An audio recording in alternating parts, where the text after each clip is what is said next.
After you successfully installed Docker Desktop, you now have to first build the image for our Rasa NLU and then for our Dialog Manager Jovo. First of all, you have to open your command window and reference the folder path of Rasa, which includes the Docker file as seen.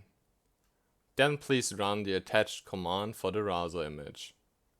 This command executes all the commands of the Docker file. After you are done, please repeat this step with the Dialog Manager.